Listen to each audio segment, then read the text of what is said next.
This ain't no echo chamber. We're unlocking any chain. The devil's advocate speaking, cutting through the fog. Let us explain. Yeah. Pull up, turn the volume, let the bass ignite. Devil's advocates, that's the channel. Together we fight. They ain't here to echo what the masses preach. They challenge beliefs, putting truth within reach. Flip the script, reverse the lens, ain't no fear to provoke. Unpopular opinions, watch the stagnant water smoke. They dissect the narratives, poke holes in the facade. Sharpening the mind, ain't no truth, no disregard. This ain't no echo chamber. We're unlocking any chain. Devil's advocate speaking, cutting through the fog. Let us explain. See, the description hit hard, that's the blueprint to code. Not everyone likes it, but that's the path they strode. Challenging beliefs, that's the mission, the aim. Flipping tables on conventional, fanning intellectual flame. Stepping opposing view, not for conflicts embrace, but to sharpen the blade of truth. Leave no logical trace of error or bias or thoughts that just float. They dig to the core, let the arguments bloat with substance and reason, not just empty retort. They building up thinkers, a mental fortress of thought. This ain't no echo chamber. We're unlocking any chain. Devil's advocate speaking, cutting through the fog. Let us explain. You don't go by always being right, that's a stagnant pool. Growth comes from questioning, breaking every rigid rule. Honest conversations, bold questions, a few uncomfortable facts. They lay it all bare, no turning back, no looking back. Seeking clarity or good debate, either way you win. They push you to understand where your own thoughts begin. So hit that subscribe button, let the knowledge unfurl. The devil's advocates, Changing your whole world. Yeah, it might make you squirm, but that's how you transcend. Listen to the devil's advocates till the very end. Peace.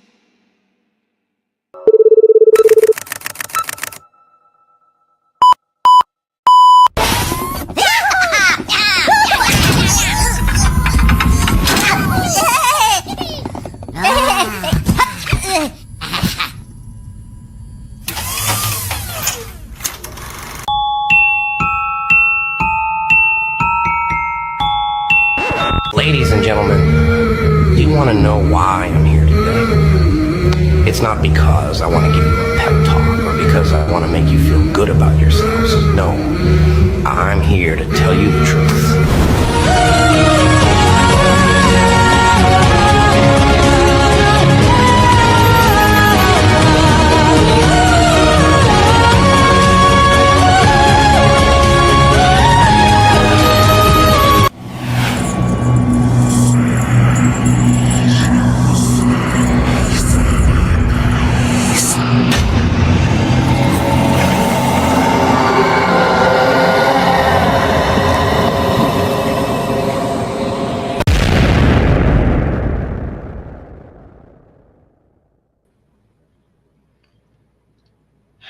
All right, let's see.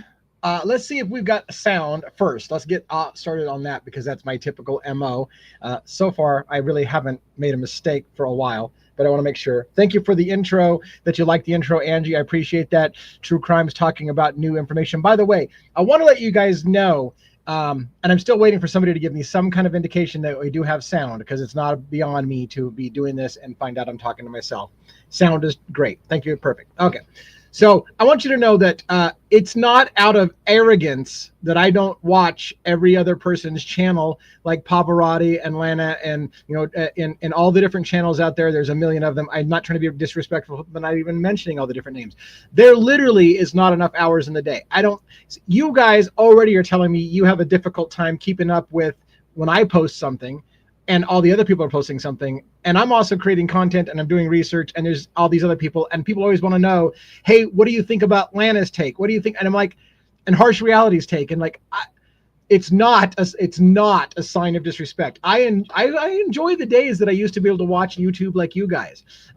Unfortunately, I am swamped. That's what happens, I guess, when you spend over 2.5 years, nearly 3 years of a gag ordering something, and then you drop all of the shit out on everybody at the same time, and everyone wants to have a take, and everybody wants to look at it, and we can't possibly do it. So had they been doing this the right way, and had we been getting things like over time, we wouldn't have to do this like we're doing it, which is that everybody is feeling an enormous amount of pressure to talk about it before the story gets old and everybody else scoops you.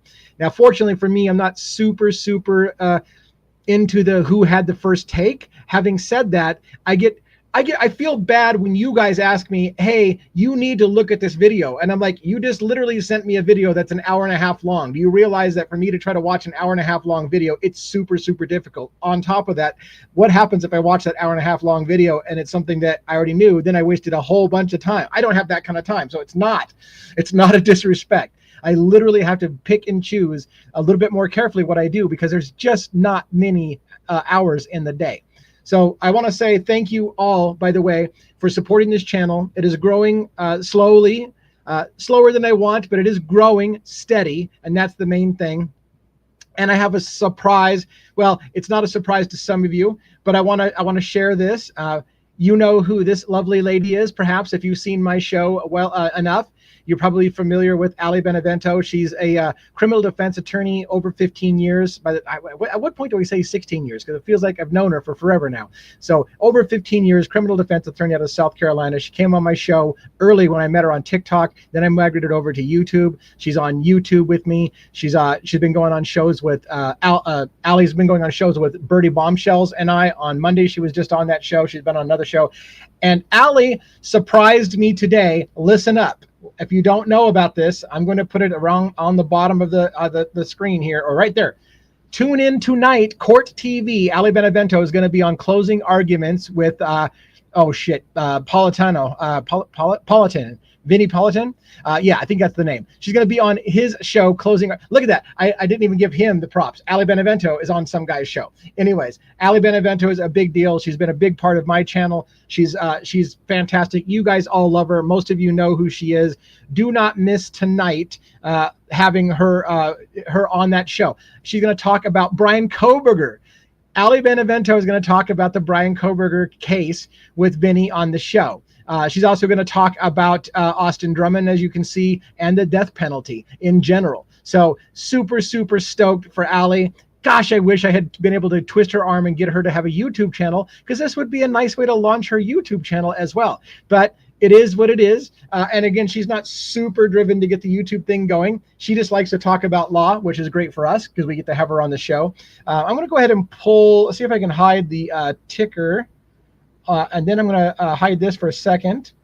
And if I can get lucky, I will put it as a, there you go. I can scroll it across the bottom, so it's a little bit out of our way. So just wanted to let you know that, you know, this is something that I'm looking forward to seeing Ali talk about these cases. Ali and I both are still talking on a regular basis about things that we might do together in the future. So there's cases, she wants to talk about the Alex Murdo case.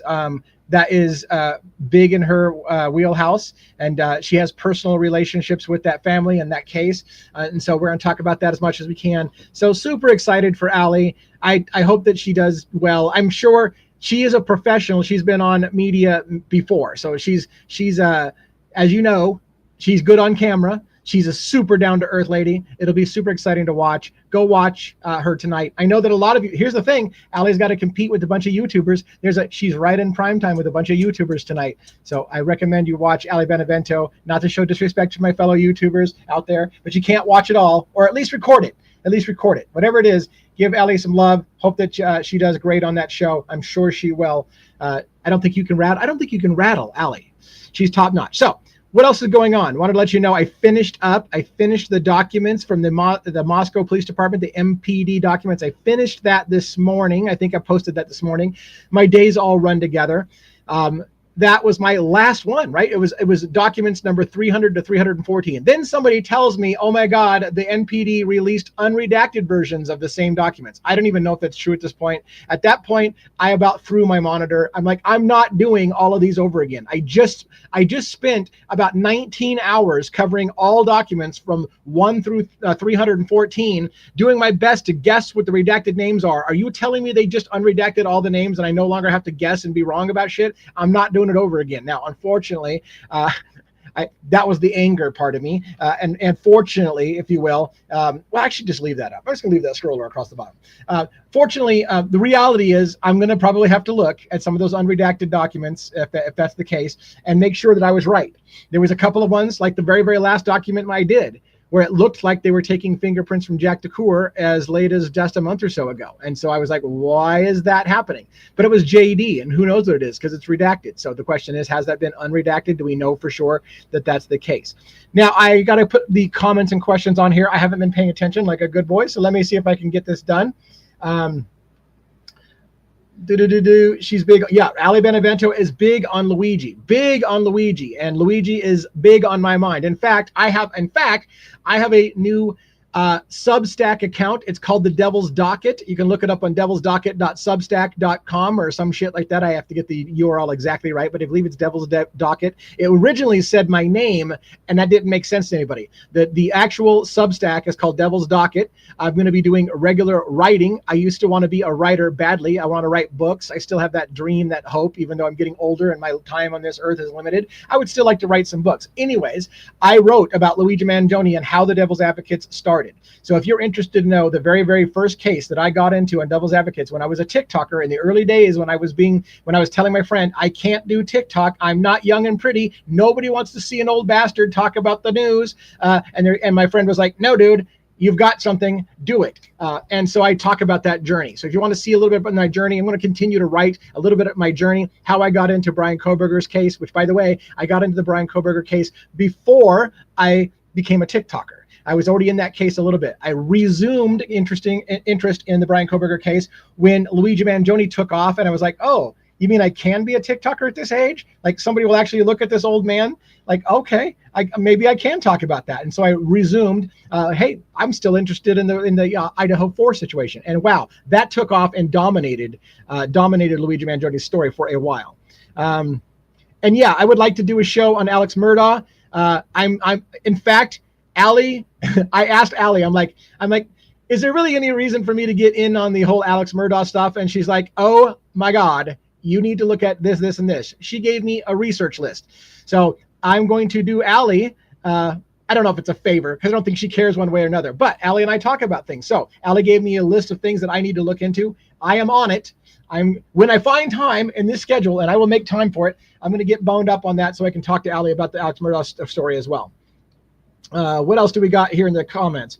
Ray Annette, good evening, everyone. I hope that you're all doing well and are very happy. You as well. Thank you for coming in, Ray. It's kind of a new name. I don't know if I've seen your name in here before, but thank you so much. New people, Taylor. I don't think I've seen Taylor's name. If I have, my bad. I'm just looking for names that I know and don't know. Let's see. Somebody says here, I don't know about the unredacted versions. I don't either. I heard that was the case. I about threw my monitor. Hope that's not the case. Luigi Mangione, somebody says, yes, you're the best with Luigi. Thank you so much. I'll tell you this, I was one of the super, super, super early adopters of Luigi Mangione. My first video was very shortly after the shooting, and I said, hey, what if Luigi Mangione is not the actual shooter? What if he's just player 2? What if the actual shooter got away? And that rhetorical question has become a thing. And so that story is huge. And again, it kind of died out because once he was arrested and charged, they've been kind of keeping it out of the news as much as possible and doing a pretty good job. I think they want the public to die down on the fervor because a lot of people like Luigi Mangione. The ladies really love Luigi Mangione because he's a good-looking Italian man, and people are like, wow, that guy is, I don't even care what he did, he's hot. So I get it, he's got that factor. But at the end of the day, he's accused of murdering Brian Thompson, and so that's not a good thing. And people have asked, are you for vigilante justice? Do you think that's the right thing? Reminding people that at the Devil's Advocates, we have the presumption of innocence until proven guilty in a court of law, and Luigi Mangione hasn't even started his trial yet. So let's see how that one plays out. All right.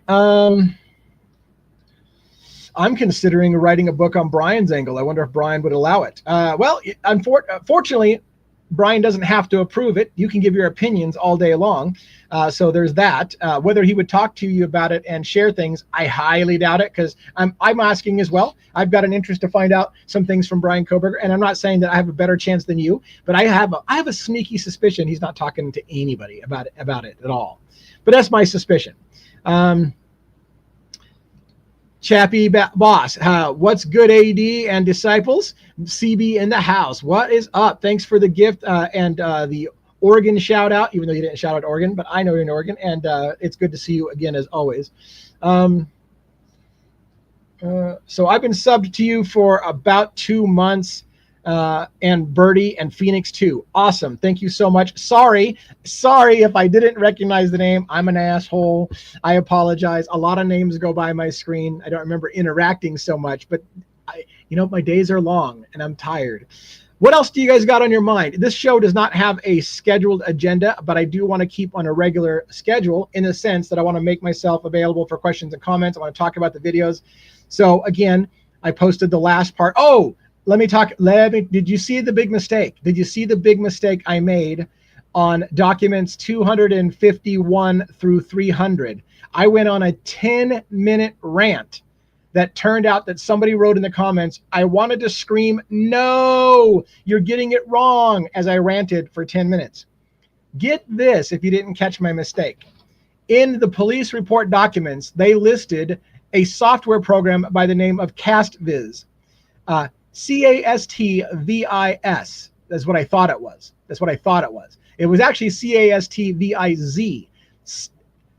Everything looks the same except for the last letter. The difference made all the difference between me looking like an idiot ranting for 10 minutes about the CastViz software. CastViz, with an S at the end of it, apparently is a law enforcement tool used for matching ballistics and firearms and information to do with shell casings. And I was like, what the hell does this have to do with the case? Which led me to questions about Bethany Funk hearing a firecracker and seeing a flash of light under her door, about how the defense and Taylor's team brought in a firearms expert at one point. That was what their specialty was. And that was one of the experts coming in. And so I'm like, is there a firearm used? And I went on this whole big rage telling you what CastViz was. And someone's like, you've got it wrong. Oh my God, that's just cell phone data software. And I'm like, I read it literally off the screen I pulled it up, what CastViz was. Oh yeah, there's a CastViz with a Z instead of an S, and it has to do with cell towers.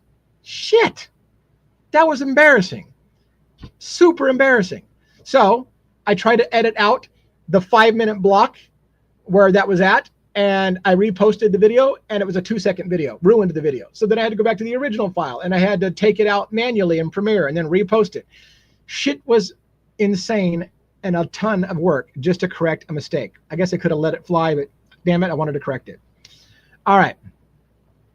What else do we have?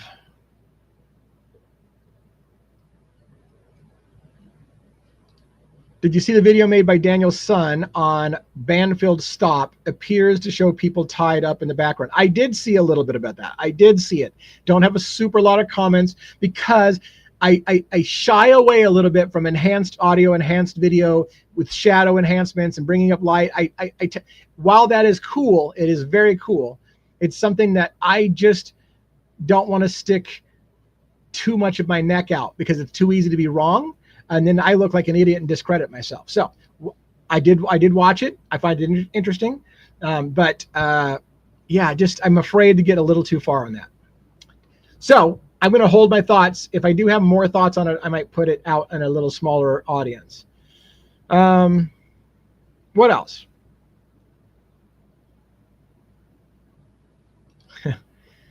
Where art thou, beloved Bethany?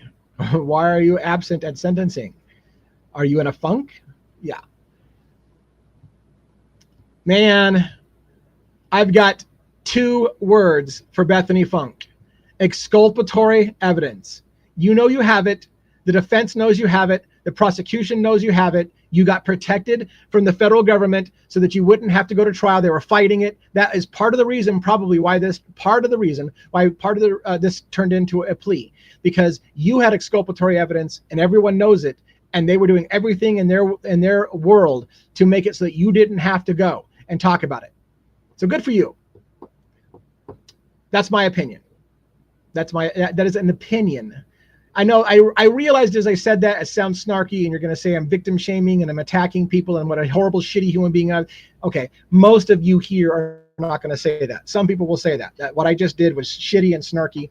But my opinion is she had exculpatory evidence. Ann Taylor made the attempt to bring it to the attention and get her subpoenaed. They fought the subpoena. They fought it. Even though Hitler did the snarky shit on the stand saying, you do realize you have the right to subpoena people in here. Yeah, good luck with that. That was being fought. You know it was being fought. You just want everybody to think that she had the right to subpoena him in, or her Bethany Funk in. That wasn't going to happen, and they knew that wasn't going to happen, which is part of the reason why we have a plea deal. All right. So, someone needs to be snarky.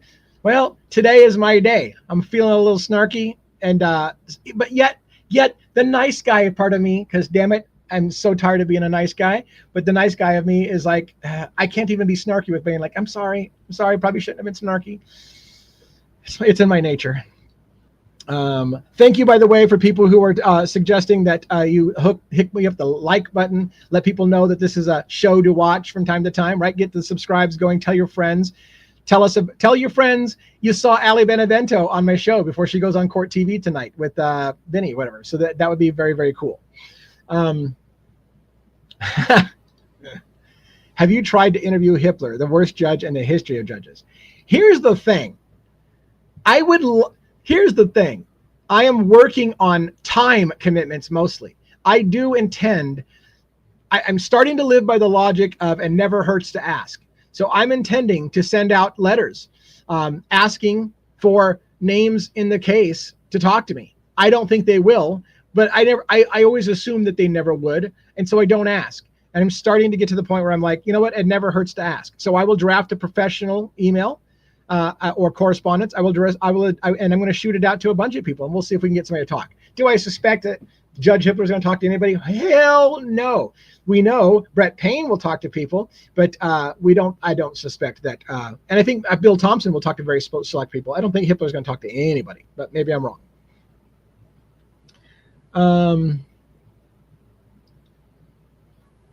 Yeah. So Hitler needs to be investigated and off the bench. Those are sentiments a lot of people have. Do you think Hitler was pressured or paid off? And if so, by whom?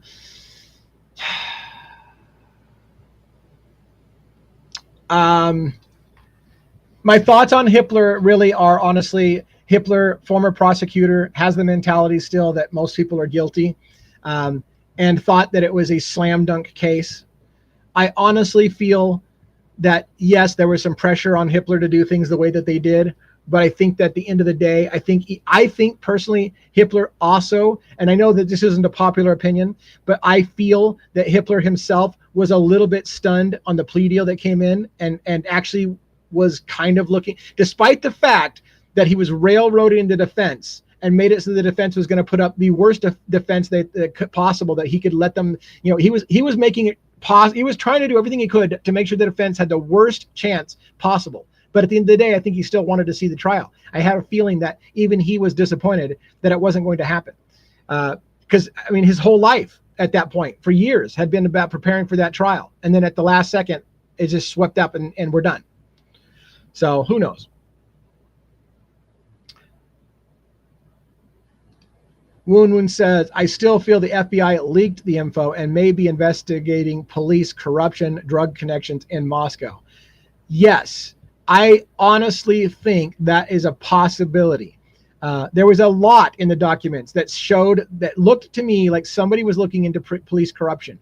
I don't know if I was right about that. It might have been just tying up loose ends, but there was a lot. There was a lot of information, including a lot of requests for a very specific law enforcement officer's personal instant messages, right?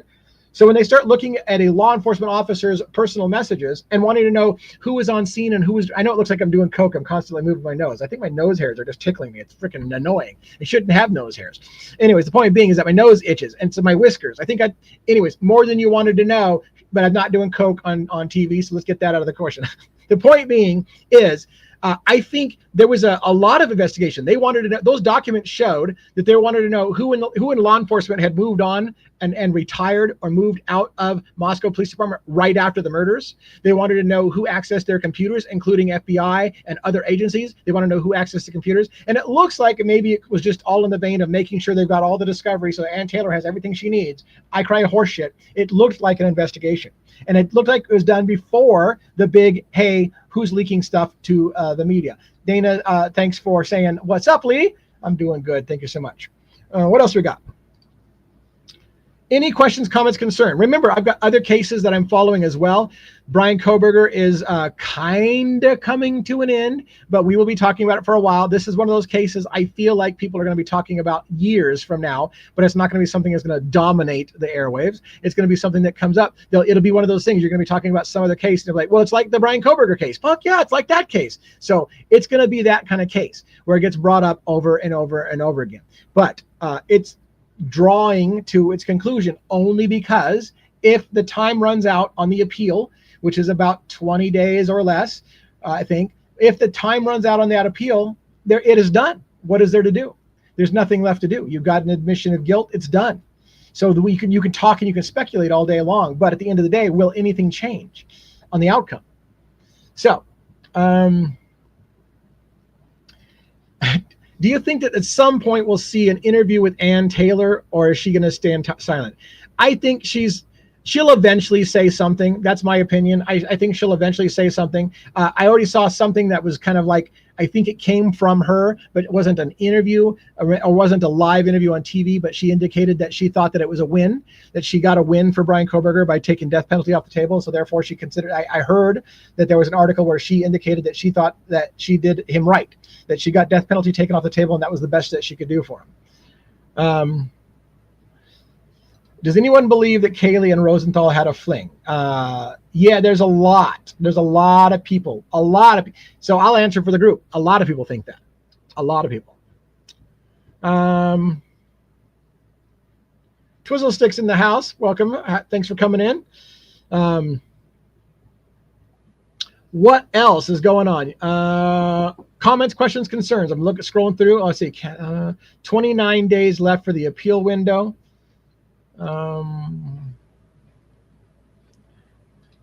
Now, Lorraine, is that how you pronounce it? I will have to say one of my big things is I feel like, oh, well, shit, I'm getting a Carolina phone call coming in. It's not Ali Benavvento, so I'm going to go ahead and I don't know who that is, but we'll put that on hold for now. Hope that wasn't an important call. That was a weird phone call. Anyways.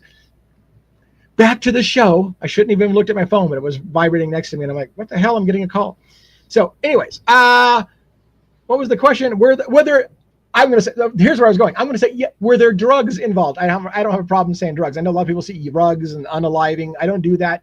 I'm hopeful that YouTube is going to allow me to do this. I've checked the terms of service. I've checked the community guidelines on YouTube. I'm allowed to say drugs. I'm allowed to talk about murder. I'm allowed to talk about the victim's wounds, as long as I'm not doing it for sensational purposes. I think I've made it obvious this is an educational platform. We break down legal documents. We talk about the law. We talk about constitutional rights. That's what it's about. So when we talk about those things and it happens to have an issue of drugs or murder or death, well, I'm going to say those things. So, but yes, I think there is a potential. I mean, we know, I think from the documents, we don't know. We have a likelihood that drugs were used in that house. There was lots of talk about certain victims using drugs in that house. And there was hints that other people used drugs in that house. Now, whether or not the drug issue is part of the reason for the murders, that's the million-dollar question.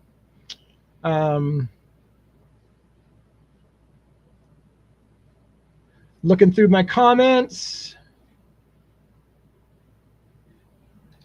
Cy-Ray knew about the advanced timing records that were not given to MPD. I'm really curious. So, we got a hint from Cy-Ray, and I've said it a million times. You're probably going to bore you. I'll try to make it brief. Cy-Ray isn't just an expert on advanced timing records. Cy-Ray is the expert on advanced timing records. For Hitler to call Cy-Ray a conspiracy theorist when he literally wrote the book and the software and taught law enforcement how to do advanced timing records searches and all those things like that. He wrote the book and taught them how to do it. and Hitler has the nerve to call him a conspiracy theorist. That right there tells you a lot of what you need to know about this case and about that judge. To call the, not the expert in advanced timing records a conspiracy theorist for suggesting that the FBI was lying about Bryan Kohberger's cell phone data. They lied about it. Now, that's what he said. I listen carefully to what people say. I want to make sure you understand. Cy-Ray didn't say, what Cy-Ray didn't say when I looked at it, Cy-Ray did not say Bryan Kohberger wasn't there and you lied. Cy-Ray didn't say Bryan Kohberger was somewhere else and I can prove it. That's not what he said. What he said, essentially, breaking it through the universal translator, as I like to say from time to time, is he said, I know how to get that kind of information. In order for you to get the information you say you have on Bryan Kohberger, you have data that you're not showing us. They lied and said, we don't have that data. And he said, you're a liar because you can't tell us what you already told us without having that information. And I know you have that information. Now, at the end of the day, here's where it's very nuanced. What he's saying is, I know you're hiding information, so why are you hiding it? It doesn't mean Cy-Ray knows how to explain this? It doesn't mean Cy-Ray knows that it has exculpatory evidence for Bryan Kohberger. He may know that. I don't know. And that's why I'm interested. I've heard Cy-Ray is going to go talk to, a YouTuber. Is she going to talk to Lana from Truth and Transparency? If Cy-Ray is going to talk, will he say that there is exculpatory information that they hid? Or is it just simply his point was, I know you're lying when you tell us you don't know more than you're showing because you couldn't have showed us what you showed us already if you didn't have all the data. So why are you not showing us all the data? That was the argument I think he made. It wasn't necessarily like we don't know what the data would show. What we do know is that for some reason they don't want the defense to see what they know. They didn't want America to see what they know, which makes him think, what are you hiding?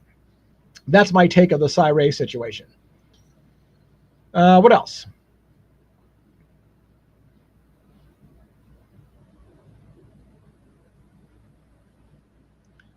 Let's see. I see there's some discontent in the channel with people. So moderators, if it gets crazy, just mute for a while or whatever. I don't want to have craziness and fighting amongst the group kind of thing. So again, if we all play nice and play ball, you're welcome to disagree with me. Just keep it civil. And don't fight with each other if you can. Although, I guess in some regards, here's the thing that's weird. In some regards, if you guys fight with each other, it's good for my channel, right? Because it shows engagement. People are engaging. They're pissed off. They're fighting with each other. And algorithms are like, activity is activity, So maybe I should just let you guys fight. And you guys aren't fighting. But, sometimes I just like, let's kind of be nice. But I'm like, well, if you guys get into a fight, I guess it's not horrible for the channel. But it is kind of annoying for the rest of us. All right.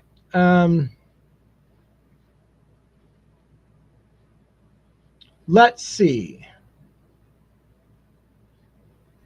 Looking through comments, a lot of back and forth, so I'm going to avoid that for now.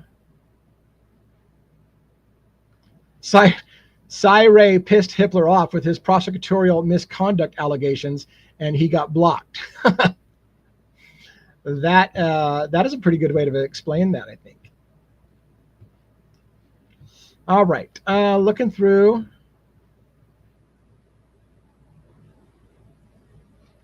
What do you think about the DoorDash possibly being used to deliver the knife or combo of weapons or drugs?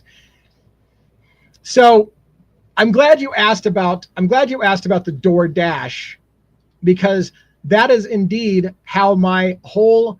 So I'm going to try to get back to your original question, but it reminds me of a great way to end this. For me, the 314th document in the document review by Moscow Police Department ended with Molly McMichaels. And I said as well that is one of the reasons why we had the plea deal. So I know I've said another reason. It's Bethany Funk not fighting the subpoena, coming back to give exculpatory information that might have shown that Bryan Kohberger couldn't have done what they said he was going to do, or what they said he did. Again, that doesn't necessarily mean Bryan Kohberger wasn't involved, but what it does mean is I think that she would show that that she would give information that would lead any jury to a reasonable doubt that it was Bryan Kohberger that did it or was in that house.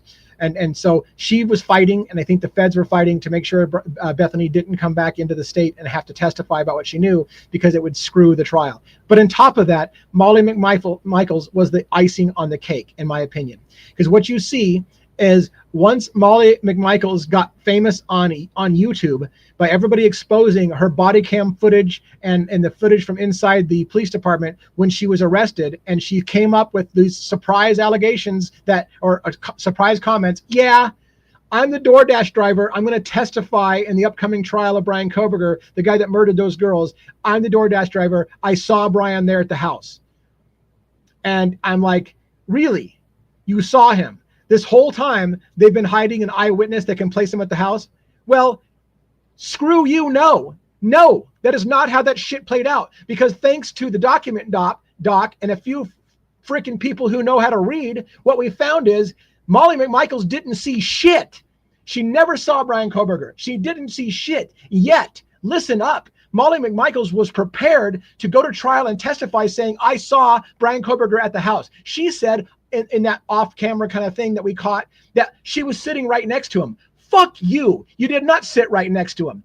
The documents prove clearly you didn't see Brian Koberger. You saw some guy with blonde hair or red hair, spiky hair, driving around in a tan car. You did not see Brian Koberger. So who leaned on Molly McMichaels to testify putting Brian Koberger in the house? And why, in frustration, did the police go and search through every body camera that they had and every arrest that they had of Molly and go, shit, she also said on camera, I'm good friends with Bill Thompson. No shit, you're good friends with Bill Thompson. Guess who their star witness is going to be? Bill Thompson said, you know what? We can't place Brian Koberger in the house. You know why you can't place Brian Koberger in the house? Because you lost Molly McMichaels. Because you were going to use that shit and have her get up on the stand and lie to everybody and tell us that I saw Brian Koberger walk into that house. You did. You didn't see Brian Koberger. And when it got shown on TV that you are friends with Bill Thompson, your case was done. It was over. Time to take a plea deal. That's kind of what I think happened. That's where the case fell apart.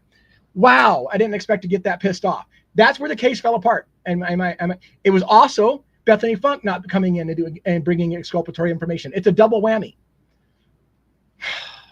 Wow, where'd that come from? All right, what else? I gotta take a breather. Holy crap, man.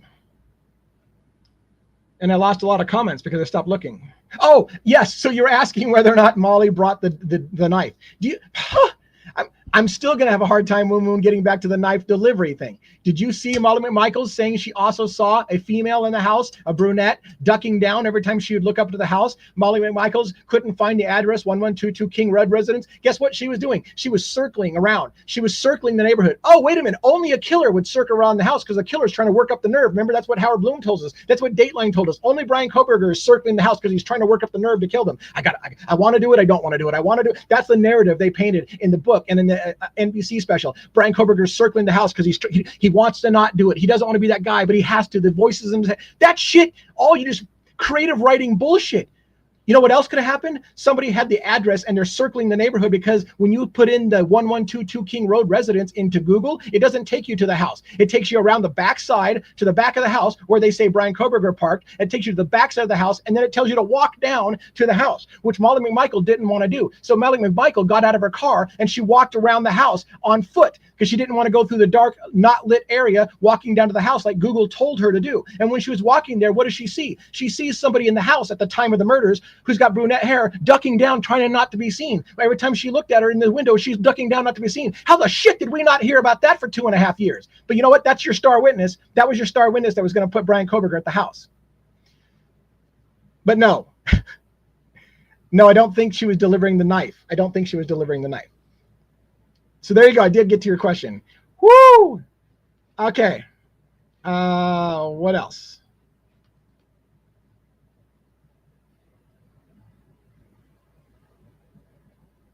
Do you think that Molly is the true DoorDash driver? I think so, but I understand why people don't think she was. She certainly wasn't a credible witness, but I think so. But maybe not. I mean, to be honest with you, that was a lying witness. That was a witness who was friends with the prosecution coming in to be the star witness to place Brian Koberger at the scene. Let's not get that any twisted. That's what that was. Molly McMichaels was the ace in the hole on a circumstantial case to come in and place Bryan Kohberger at the scene. And at the end, you know what they said? At the end, they said, well, we can't place Bryan Kohberger at the house. We can get him near the house. We can get, actually, no, we can't even get him near the house. We can put his phone near the house. That's what they said.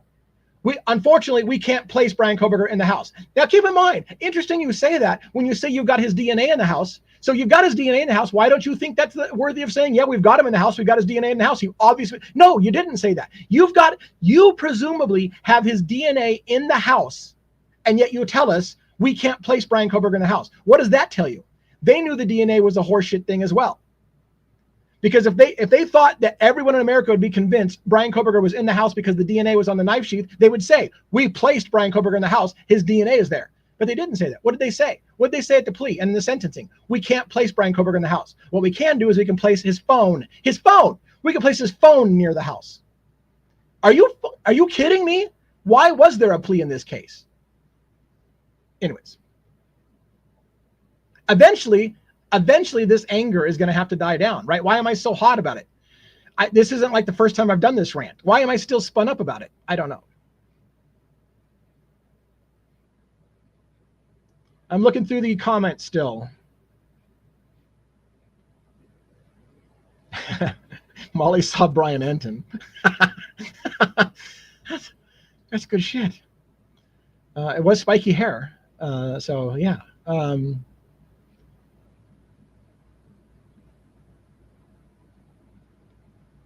I'm still looking. I got on my rants. I get behind.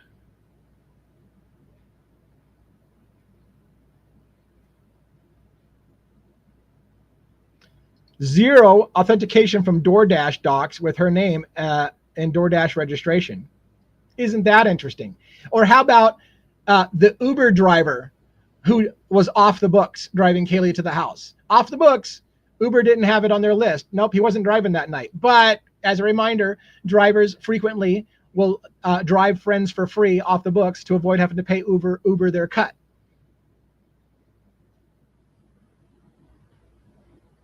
What else? Molly's vision was obstructed by the crunchy rock she was smoking. Oh, that gives me a chuckle. Was there any video footage of the DoorDash order being placed at the front door? Well, I sure didn't see it in the Moscow Police Department big release. I didn't see it. It could have happened, but I didn't see it, so I doubt it. And so the question is, did it ever happen? I like a ticked off DA. I guess that's where my bread and my bread and butter. That's where my bread and butter is. My bread and butter, I guess, is getting pissed off about things from time to time. And breathe. All right, I'm good. Let's see what else. Enough said.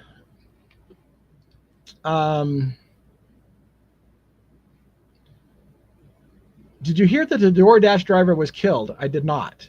I did not hear that.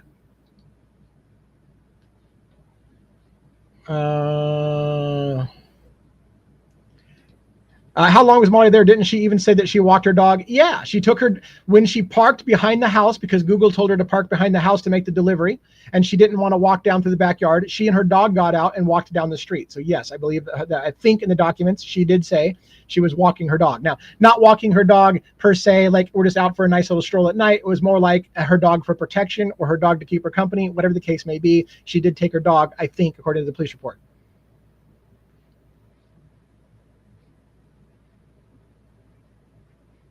A lot of people are talking about the hour time difference and the sunrise time. I think Pavarotti was the one to talk about that a lot. I'm going to stay a little silent on it. I will stand silent on that for the moment.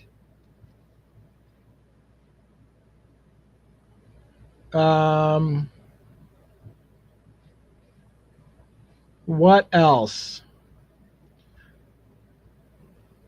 You don't believe the DoorDash driver was involved? Define near the house, MPD. Right, near the house. Like the cell phone pinged off of a tower that services near the residence. It's like the more you listen, the more it gets further away. It pinged off a tower that services the proximity of the house where the murders happened. That's a lot different than we can put them at the house. Everyone who drives through Moscow pings off of the cell tower within proximity that services that house. It's not a big place.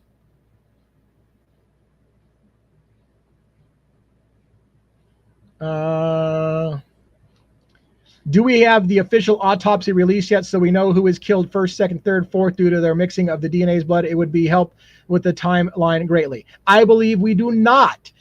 I don't believe we have the autopsy. Somebody talked about it, and I thought they said that they released the autopsy stuff, and I thought Harsh Reality was talking about it, but I have looked, and I still don't find it. But that doesn't mean that I'm a good researcher, even though I'm working on my OSINT skills, and that's going to be something, open source intelligent. It's going to be my thing. I'm going to start wearing a hat that says OSINT on it because I'm going to learn how to be a better investigator. Right now, what I do is I read through shit everybody else puts out on the internet, like internet docs and court docs, and I break it down, and I talk about what I see. I want to take it to the next level this year and start actually doing FOIA requests and doing research of my own and breaking stuff new. That's my hope and my goal. That's where we're going. If I can only find the time, because time is the shit right now.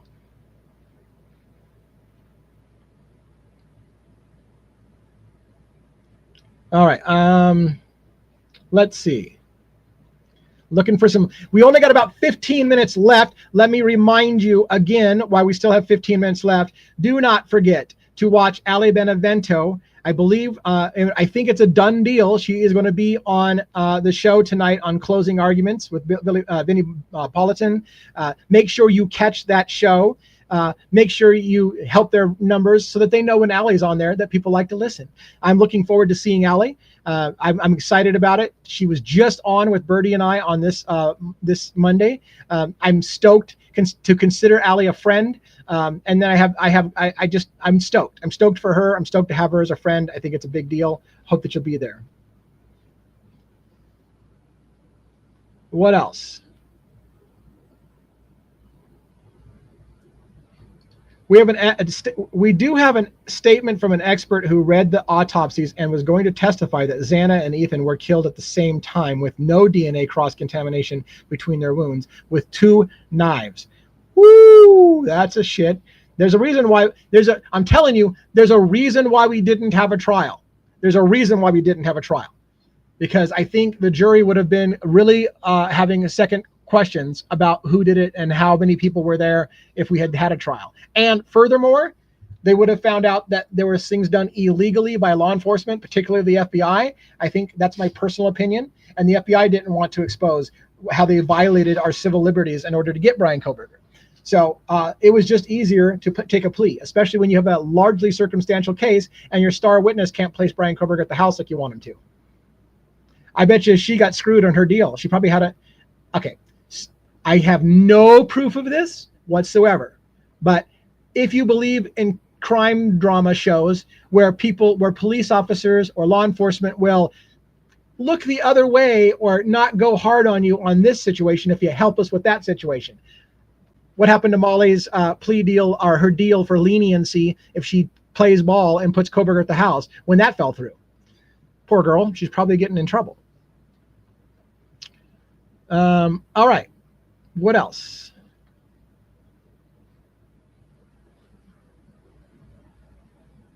I'm not even going to read that. I'm too embarrassed to read. I'm too embarrassed to read Chappie Bass's compliment. All right. What else? A lot of good stuff in here. I'm looking for some more comments. So look at this though. This is what I'm saying. This is what I'm saying. A lot of people are telling me the case is over, man. You YouTubers won't shut the hell up. You need to move on with your lives. Find another way to make money. Whatever your insult is. I get this a lot. Freaking when are you going to drop it? The case is over, man. But look what's happening. I'm covering Long Island serial killer Rex Heuermann. I've got a big attorney in that case coming on very soon. Surprise guest attorney coming on very soon. You're going to love that. I've got Luigi Mangione. I don't have any personal context in the Luigi Mangione story, but I got Luigi Mangione hot on the plate. And what does everybody want to talk about? they want to talk about Brian Koberger and the Idaho 4. And I get it. So for those who say this case is over, well, the numbers don't lie. People are still talking about Brian Koberger. So what do you want? What do you want to do? You want to not have people have a voice to talk about things? When people have questions, they're going to ask, and I'm providing a platform for people to ask questions and to talk about it. And I will be your anger translator. You know, the Key and Peele sketch. You know, where Key and Peele sketch where he has the anger translator. You know, Obama's got his guy next to him, and he's like, he says it all. You can say it measured. I'll come on here and rant for you. I'll be your anger translator. Although some of you don't need me to be your anger translator because you do all right yourself. What else do we got? We got about 10 minutes is what we got.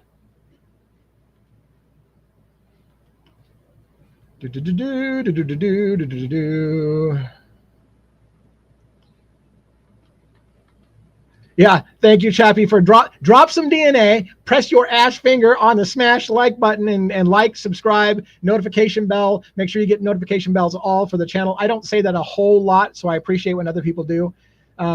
What else? Do you believe the crime happened at 4?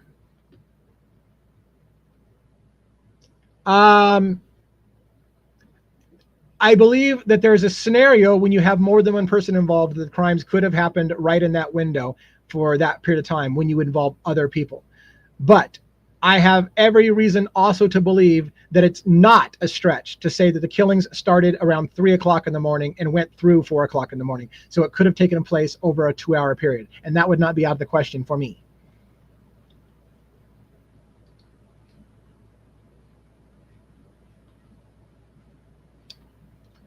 George Webb said the real DD is a guy that died with the firemen on the Idaho mountain.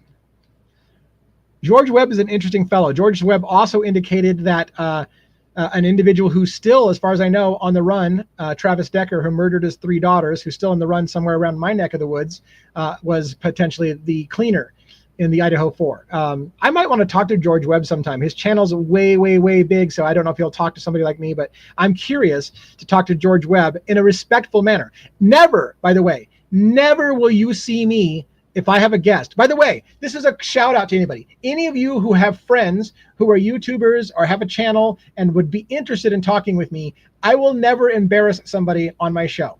My goal isn't to come up here and then make you look like an idiot so I can show how cool I am. That shit will not fly on my channel. I'm respectful to people. I will be respectful to anyone, whether you agree with my position or not. So if anybody is interested in coming on my show, but you're a little nervous how that's going to go, I'm not looking to shred anybody. In fact, you could probably shred me a little bit and I'll be all right with it as long as you keep it respectful. But the point being is that if there's somebody that would be that you guys want to see and you've got a contact and you're like, hey, DA said he would have you on your show, hook us up. I'm always looking to get some good conversation going. We got about 5 minutes left.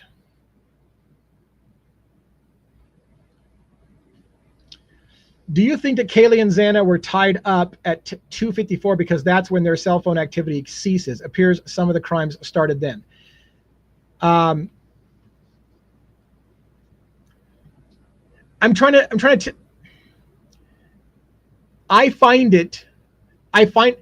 to give you, I'm not going to give you a straight answer. I find it significant that Kaylee and Maddie were frantically calling / texting Jack DeCour until 3-ish in the morning, and then it stops. I find that significant. I'll just say that.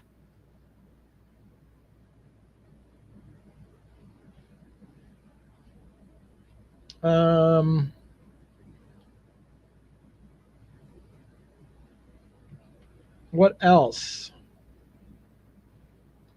Ali Benavvento is amazing. What an incredible attorney. Absolutely. Check her out tonight on the show down below, right there, wherever it is, down there. Tonight, 8 p.m. Eastern Standard. This is going to end, by the way, somewhere around 4 p.m. East. No, this is going to end. Sorry, this is going to end at 4 Pacific, which is 5, 6, 7. Yeah, this is going to end right at 7 Eastern, and she's going on an hour later. So don't miss that. Now, I don't know when she's coming on the segment. I don't know how long she's talking to him. Make sure that you check out Ali Benavvento. Let her know you saw her. If you're on TikTok as well, Ali does not have YouTube set up yet, but Ali Benavvento is on TikTok. If somebody, by the way, in the room has Ali Benavento's TikTok, please post it for the rest of us. It's just something simple like Ali Benavvento, at Ali Benavvento, I think. But anyways, make sure that you let her know, hey, Devil's Advocates said that you were going to go on Court TV, and I watched you, and it was amazing. Give her a shout out. Let her know that I gave her some love as well. What else? When do you think Kohberger will file an appeal? I do not believe Brian Kohberger will file an appeal, frankly. I don't believe he will. If he does, I will piss myself, and it'll be game on. If he does, we are going to go nuts on showing what is what we didn't get to see. So, but I don't believe it's going to happen. I think, frankly, the appeals windows is going to pass, and that's going to be it. All right. I'm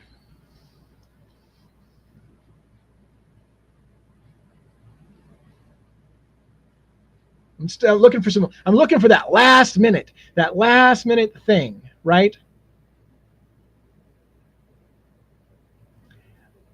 And yeah, my moderator, I'm going to ask my moderators. I guess we don't need to ask you, but my moderators who are on Discord, make sure to get a hold of me after this. We got to talk about some things moderators. Twizzle says, at Devil's Advocates, I want to know when the front door was left open. Supposedly it was open after Dylan Mortensen went down to Bethany Funk's room. Right. So that is, you know, here's the thing.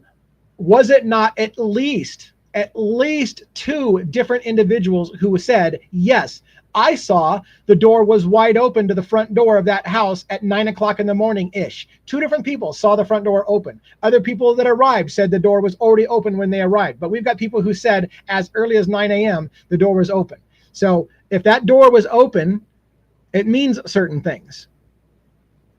So yeah, I want to know when the front door was open as well. Social Glow, thank you so much for the shout out. Appreciate the support. I saw somebody say something like, Devil's Advocates, are you serious? I don't know what you guys were talking about. I can't even find the comment yet, but you're like, are you serious? I don't know. Whatever it is, whatever it was, yes, I'm serious. Unless I say it sarcastically, which I often say for those who are on the short end of that equation, that, hey, that was sarcasm. Most of the time you can tell when it's sarcasm, but most of the time I'm serious. Yeah, Twiz and I have to get ourselves on a show together, I think is what we're going to need to do.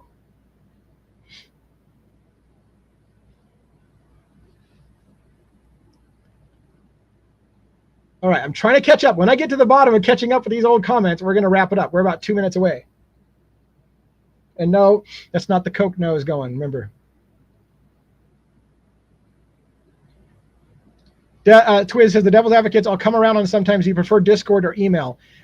Either works for me. If you know my Discord channel, that's a great way to get a hold of me. If it's email, get a hold of me at Devil's Advocates 2024. Let's hook something up. I would love to go on a show with you. So yeah, send me a personal invite. Let's talk about the details, set up a time, and let's do that.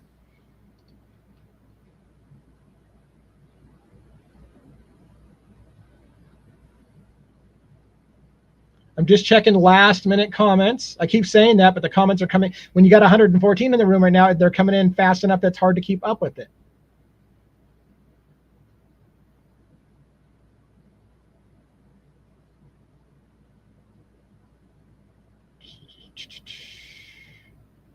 All right. I think that is it. So I'm going to kind of stop watching the comments. I want to say it one more time. Thank you very much for supporting the show. I know my schedule is very confusing. I do have a website, devilsadvocates.info, in which I try to post my schedule for the week. Every Sunday, I try to lay out what the week's going to look like. And yes, it's weird. So I don't even know if I want to go through it with you. It's weird. I'm trying to find a time slot where I can go, where I can get more than 50 people here. This one's 100 plus people, so that's a step in the right direction. Other people, however, are pulling in way bigger numbers. And I'm just trying to, and it's not like, how do I say this? It's like, I get more passion when there's more people paying attention, there's more comments, there's more questions. It's a symbiotic relationship for us to have a bigger audience going on. So it fires me up. It's hard for me to get energy if there's 12 of us in here. Then I feel embarrassed. I'm like, what am I doing wrong that only 12 people give a shit about this? I'm just going to kind of be low key. So it's always good for all of us to have that. Like, subscribe, follow. Check out my new Substack. I told you I like to write. I hope you will enjoy my writing. I'm going to have extra stuff on there, some details that don't come into a video at Devil's Docket. .substack.com, something like that. I'm trying to get the exact thing. Next time, maybe I'll have it actually on a slide where you can watch. But Substack's a new thing that I'm doing. Check that out. There will be plenty of free articles. There will also be some paid content for extra deep dives in written format, and a book potentially in written format, all coming out on that Substack. So Birdie, by the way, Birdie Bombshells and I have big plans. By the way, big plans. Birdie and I are working on shit in the background. He and I have a genuine friendship, like Ali Benavvento and I seem to have a genuine friendship. We are together in some big things coming for the channel, for their channel, and for my channel. So pay attention to that. I was going to say something else about Birdie. Birdie also is Substack. Birdie also has a Substack. So check out Birdie's Substack. Check out my Substack. I don't know if Birdie's is relatively new. I think it is. We're both kind of adding that to our platform. Somebody wants me to slow down. Cannot slow down. This is my natural rhythm. That is my natural rhythm. All right, everybody, thank you so much. We do about an hour when I do the lives. That is the end of the show. I am stopping everything right now. You guys have a great day. Go watch Ali Benavvento.